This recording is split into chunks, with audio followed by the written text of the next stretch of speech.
Hello friends, welcome to star education.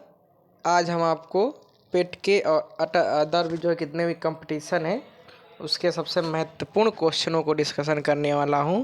और महत्वपूर्ण topic के पंचायती राज, ये जो है हर एक कंपटीशन में 2 से 3 क्वेश्चन इसके ज़रूर देखने के लिए मिल जाते हैं। पंचायती राज जो है अपने आप में बड़ा ही इंपॉर्टेंट टॉपिक होता है।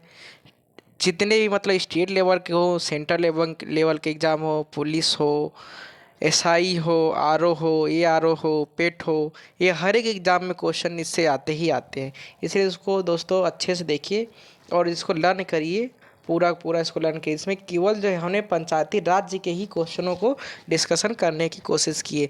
और दोस्तों हमारी वीडियो जो है टॉपिक वाइज ही रहती है। जिस टॉपिक को आप उठाएंगे उसको पूरा कंप्लीट थ्योरी प्लस उसके क्वेश्चन दोनों करवाते हैं। इसलिए हमारे जो है चैनल पे जाकर उस पर जो है सारे वीडियो आप देख सकते हैं। और देखिए दोस्तों, अब हम स्टार्ट करने जा रहे हैं। पंचायती राज्य क्या होता है, पंचायती राज व्यवस्था क्या है। देखिए पहला इसका क्वेश्चन है, इसमें हमने केवल क्वेश्चन डिस्कशन करने की कोशिश की है। उसके देखिए क्वेश्चन पूरे क्या है, अच्छे से क्वेश्चन समझिए। जैसे क्वेश्चन से इसके सारे जो है क्वेश्चन से इसको जो हम पूरा कंप्लीट कर देंगे। तो क्वेश्चन देखते हैं दोस्तों, इसके क्या है क्वेश्चन देखते हैं। क्वेश्चन देखिए इसके क्या है। क्वेश्चन जो है, पहला क्वेश्चन आपका है, पंचायती राज व्यवस्था के जनक किसको माना जाता है। तो लॉर्ड रिपन को। किसको माना जाता है? लॉर्ड रिपन को पंचायती राज व्यवस्था का जनक माना जाता है। पंचायती राज व्यवस्था का जनक किसको माना जाता है दोस्तों? तो लॉर्ड रिपन को पंचायती राज व्यवस्था का जनक माना जाता है। उसके बाद पंचायती राज जो है व्यवस्था को संविधान के किस भाग के किस अनुच्छेद में वर्णित किया गया। क्वेश्चन समझने की कोशिश करना दोस्तों कि पंचायती राज व्यवस्था को संविधान के किस भाग के किस अनुच्छेद में वर्णित किया गया है। तो अनुच्छेद 40 और भाग 9। किस में? अनुच्छेद 40 में, भाग 9 में। तो पंचायती राज व्यवस्था को संविधान किस अनुच्छेद में वर्णित किया गया? अनुच्छेद 40 में और भाग 9 में। उसके बाद सर्वप्रथम पंचायती राज व्यवस्था कहाँ लागू हुई थी? तो नागौर में, राजस्थान 1959 में। नागौर में, राजस्थान 1959। राजस्थान का एक जिले का नाम है नागौर, नागौर जिला। ठीक है। सर्वप्रथम पंचायती राज व्यवस्था दोस्तों कहाँ पर लागू हुई थी? नागौर जिला, राजस्थान। ठीक है, नागौर जिला, राजस्थान 1959 में। उसके बाद जो है आपको दिखाते हैं अगले क्वेश्चन की तरफ पंचायती राज व्यवस्था के।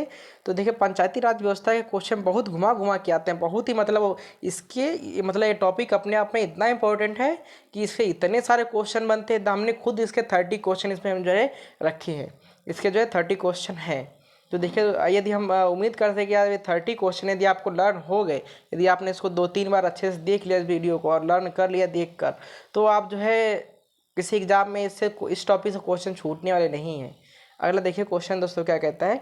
भारत में सामुदायिक विकास कार्यक्रम कब आरंभ हुआ था? सामुदायिक विकास कार्यक्रम बहुत ही इंपॉर्टेंट क्वेश्चन है।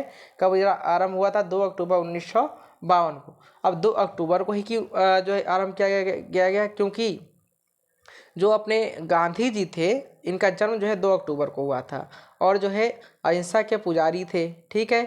उसके बाद ये जो है पूरे समुदाय, पूरे समाज को लेकर चलते थे, इसलिए सामुदायिक विकास कार्यक्रम जो है इन्हीं के जन्मदिन के अवसर पर 2 अक्टूबर को स्टार्ट किया गया 1952 में। उसके बाद बलवंत राय मेहता समिति किससे संबंधित है? बलवंत राय मेहता समिति दोस्तों किससे संबंधित है? पंचायती राज व्यवस्था के सुधार से संबंधित है। किससे संबंधित है? बलवंत राय मेहता समिति पंचायती राज व्यवस्था के सुधार से संबंधित है। पंचायती राज व्यवस्था के सुधार से संबंधित है बलवंत राय मेहता समिति। उसके बाद अगला क्वेश्चन देखते हैं क्या कहता है। अगले क्वेश्चन की तरफ चलते हैं। अगला देखिए क्वेश्चन है, अगला क्वेश्चन देखो क्या है। पंचायती राज व्यवस्था सर्वप्रथम पूर्ण रूप से किस राज्य में लागू हुई? आंध्र प्रदेश में। पंचायती राज व्यवस्था सर्वप्रथम पूर्ण रूप से किस राज्य में लागू हुई? आंध्र प्रदेश में। पंचायती राज व्यवस्था के सुधार से संबंधित समितियां कौन कौन सी है?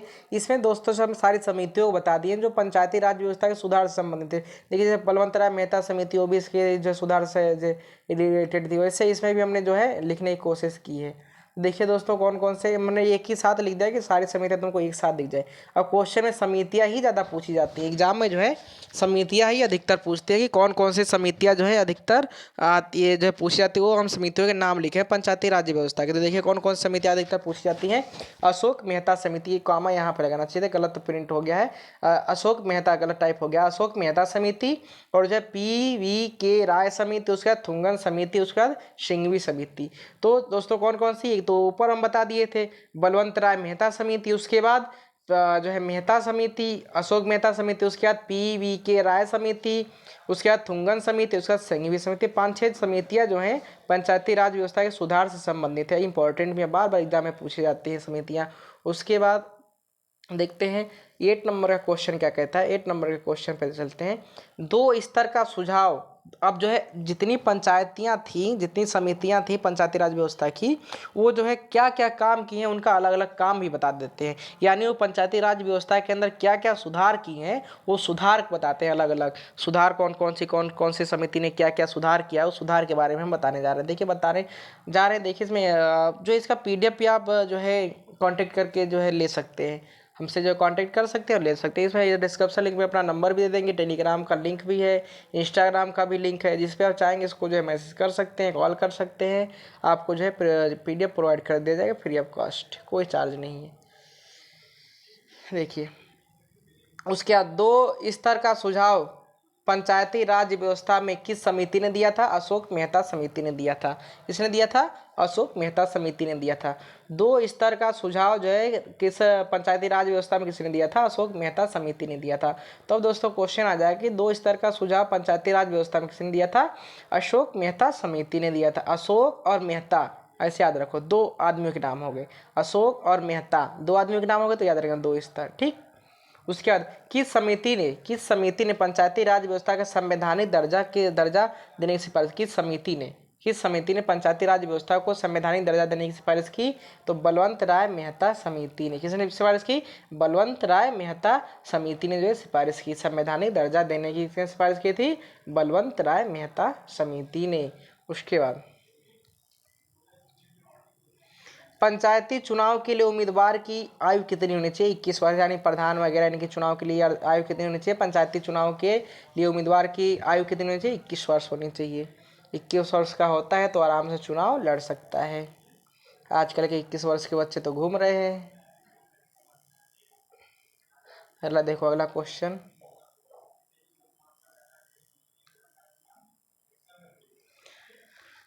पंचायती राज किस सूची में शामिल है? राज्य सूची में। कौन सी सूची में शामिल है? पंचायती राज्य जो है किस सूची में शामिल है? पंचायती राज्य जो है राज्य सूची में शामिल है। पंचायती राज्य जो है किस सूची में शामिल है? राज्य सूची में, ना कि समवर्ती सूची में शामिल है। किस सूची में शामिल है? राज्य सूची में शामिल है। सामुदायिक विकास कार्यक्रम किस समिति की सिफारिश पर प्रारंभ किया गया था? सामुदायिक विकास कार्यक्रम किस समिति की सिफारिश पर प्रारंभ किया गया था? तो KM मुंशी की सिफारिश पर। किसके? KM मुंशी की सिफारिश पे प्रारंभ किया गया था। KM मुंशी समिति की सिफारिश पे प्रारंभ किया गया था। सामुदायिक विकास कार्यक्रम जो 2 अक्टूबर 1952 में जो हम लोग लागू हुआ था, सामुदायिक विकास कार्यक्रम किसके समिति के सिफारिश पे हुआ था? तो KM मुंशी के समिति की सिफारिश पर। अगला क्वेश्चन देखते हैं। पंचायती राज की सबसे छोटी इकाई क्या है? ग्राम पंचायत है। पंचायती राज की सबसे छोटी इकाई क्या है? ग्राम पंचायत है। पंचायती राज की सबसे छोटी इकाई क्या है? ग्राम पंचायत है। पंचायती राज की सबसे छोटी इकाई क्या है? ग्राम पंचायत है। दोस्तों यदि आप लोगों को कंटेंट पसंद आ रहा है, क्वेश्चन अच्छे लग रहे हैं, समझ में आ रहे हैं, तो आप इसको शेयर और सब्सक्राइब भी करिए और अपने दोस्तों से करवाइए, ताकि जो है रिकॉर्डेड वीडियो आपके पास नहीं दे सके, हम जो है ऑनलाइन आकर खुद जो है क्लास ले सकते हैं। और यदि ऑनलाइन आएंगे तो हम जो है आप लोगों को मैथ वगैरह की भी क्लास और इसकी सबकी GS की पूरी कंप्लीट तैयारी कराएंगे। तो इसलिए जल्दी से सब्सक्राइब करवाइए और जो है इसको जो है जिससे कि हम लाइव आ सकें। इसको शेयर कीजिए अपने दोस्तों में। कंटेंट आपको अच्छे मिल रहे हैं, कंटेंट में कोई कमी नहीं है। जो है पूर्ण जो है एग्ज़ाम में आए हुए क्वेश्चन होते हैं प्रीवियस ईयर के, और जो है एक्सपेक्टेड क्वेश्चन होते हैं एग्जाम में, वही इसमें क्वेश्चन को डिस्कशन किया जाता है, ना कि आपका फालतू टाइम वेस्ट किया जाता है। इसलिए इसको पूरा स्किप किए बिना पूरा लास्ट तक देखिए, और जो इससे अपने आपके दोस्तों को भी फायदा हो, इसलिए इसको शेयर भी करिए, इसको शेयर भी करते रहिए। अगला क्वेश्चन देखते हैं, अगले क्वेश्चन की तरफ चलते हैं। अगला क्वेश्चन क्या कहता है? पंचायती राज व्यवस्था किस पर आधारित है? सत्ता के विकेंद्रीकरण पर। किस पर आधारित है? सत्ता के विकेंद्रीकरण पर। पंचायती राज व्यवस्था किस पर आधारित है? सत्ता के विकेंद्रीकरण पर आधारित है। पंचायती राज व्यवस्था किस पर आधारित है? सत्ता के विकेंद्रीकरण पर आधारित है। पंचायती राज व्यवस्था कितने स्तर की होती है? पंचायती राज व्यवस्था कितने स्तर की होती है? पंचायती राज व्यवस्था कितने स्तर की होती है? तो त्रिस्तर यानी 3 स्तर की होती है। जिला स्तर, पंचायत समिति और ग्राम पंचायत। तो पंचायती राज व्यवस्था कितने स्तर की होती है दोस्तों? 3 स्तर की होती है। कौन स्तर? जिला पंचायत, पंचायत समिति, ग्राम पंचायत। जिला पंचायत, पंचायत समिति, ग्राम पंचायत, तीनों याद रखना। उसके बाद देखिए अगले क्वेश्चन की तरफ हम चलते हैं। अगले क्वेश्चन की तरफ 15 क्वेश्चन हो गए हैं, 15 क्वेश्चन और बाकी हैं। देखिए जो है 73वें संविधान 73वें संशोधन द्वारा पंचायती राज में कितने सीटें महिलाओं के लिए आरक्षित की गई थी? 2/3 सीटें जो है महिलाओं के लिए आरक्षित कब की गई थी? 73वें संविधान संशोधन द्वारा। क्वेश्चन ऐसे भी आ सकता है घुमाकर कि 2/3 सीटें जो है महिलाओं के लिए कब आरक्षित की गई थी? तो 73वें संविधान संशोधन पंचायती राज्य में। ठीक है। उसके बाद किस संशोधन द्वारा पंचायती राज्य को संवैधानिक दर्जा प्राप्त हुआ? तो 73वें संविधान संशोधन द्वारा। यानी के एम मुंशी जो थे ना, इसी के एम मुंशी की जो समिति थी तो उसमें जो प्रारूप तैयार किया गया था तो उस प्रारूप को कब वैलिड कर दिया गया था? 73वें संविधान संशोधन द्वारा उसको जो वैलिड प्राप्त किया, संवैधानिक दर्जा उसको दे दिया गया था। ठीक है, के एम मुंशी ने इसका दिलवाया था। उसके बाद संविधान में 11वीं अनुसूची किस संशोधन द्वारा जोड़ी गई है? 73वें। किस संशोधन द्वारा जोड़ी गई है? 73वें संविधान संशोधन द्वारा जोड़ी गई है। संविधान में 11वीं अनुसूची किस संशोधन द्वारा जोड़ी गई है? 73वें संविधान संशोधन द्वारा जोड़ी गई है।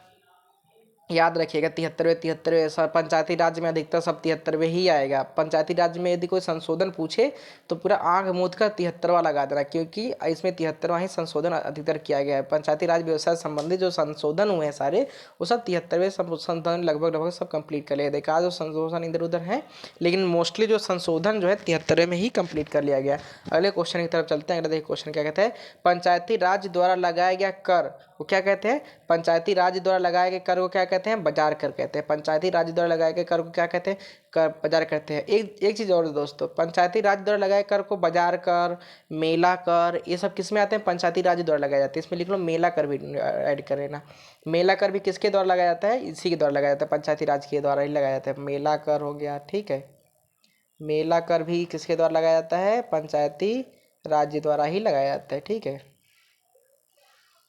मेला कर हो गया। उसके बाद प्रत्यक्ष एवं गुप्त चुनाव का प्रावधान पंचायती राज व्यवस्था के लिए संविधान के किस संशोधन द्वारा किया गया?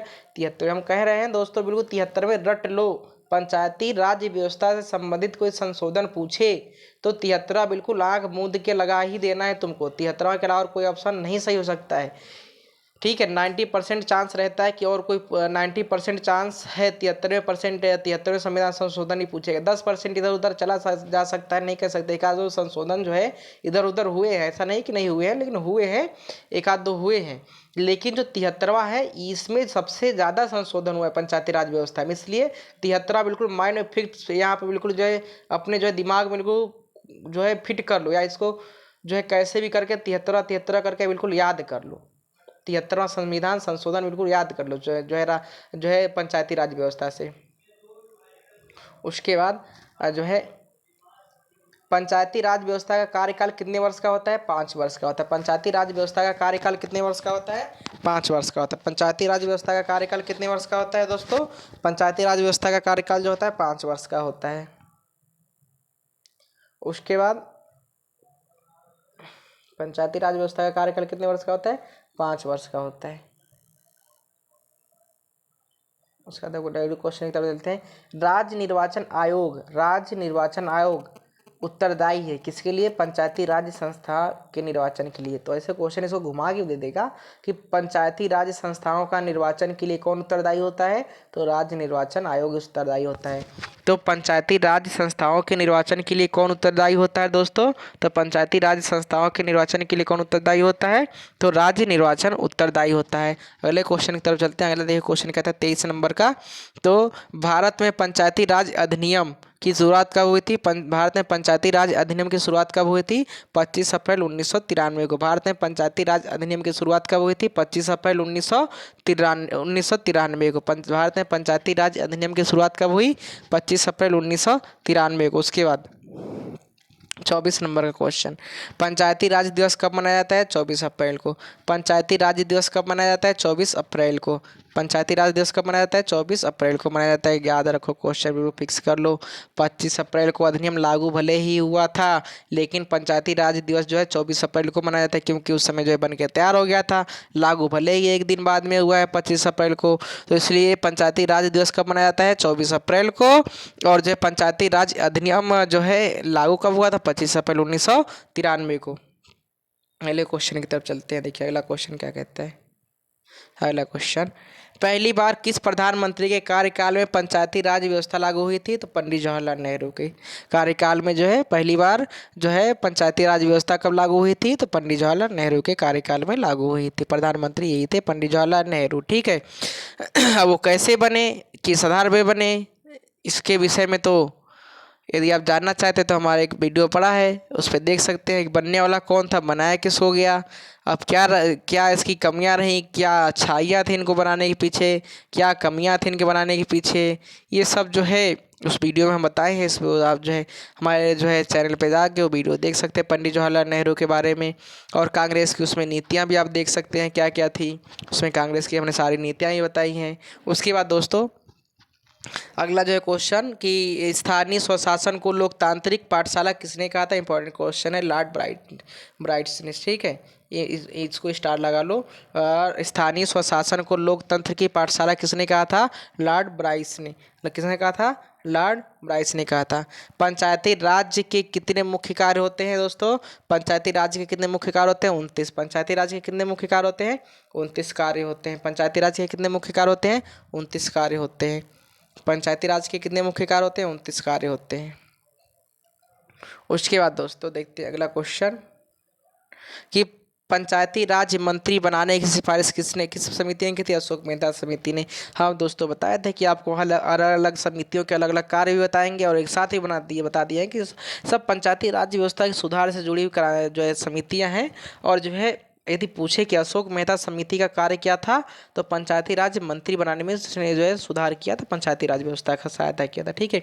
उसके बाद दोस्तों पंचायती राज मंत्री बनाने के लिए अशोक मेहता की सिफारिश की थी। ठीक है। पंचायती राज में टैक्स लगाने की जो सिफारिश की थी, इसी ने की थी, अशोक मेहता समिति ने। पंचायती राज में टैक्स लगाने की सिफारिश किसने की थी? अशोक मेहता समिति ने की थी। उसके बाद पंचायती राज संस्थान अपनी निधि किस पर निर्भर करते हैं? अपनी निधि हेतु किस पर निर्भर होते हैं? पंचायती राज संस्थाएं अपनी निधि हेतु किस पर निर्भर होते हैं? पैसे कौड़ी ये सब मामला जो है जितना भी किस पर निर्भर होते हैं? सरकार के अनुदान पर। सरकार के अनुदान पर निर्भर होते हैं। सरकार के अनुदान पर जो है निर्भर होते हैं। दोस्तों यदि आप लोगों को मेरा वीडियो पसंद आया हो, यदि इसके क्वेश्चन अच्छे लगे हो, तो इसको शेयर एंड सब्सक्राइब और लाइक करना ना भूलें। यदि इसमें कुछ त्रुटि रह गई हो तो कमेंट कर जो है बताएं। और यदि और भी किसी नए टॉपिक पर जो आपको इम्पोर्टेंट लगता हो, ना समझ में आता हो आपको, तो आप कमेंट बॉक्स में बता सकते हैं। उसमें हम आपको वीडियो अपलोड कर देंगे बनाकर, और जो है अच्छे से उस टॉपिक का डिस्कशन कर देंगे। ठीक है दोस्तों, तो धन्यवाद स्टार एजुकेशन के साथ जुड़े रहने के लिए। और इसको जो है शेयर सब्सक्राइब करना ना भूलें। हमारे साथ जुड़े रहने के लिए बहुत बहुत धन्यवाद। ऐसे ही हमारे साथ जुड़े रहिए।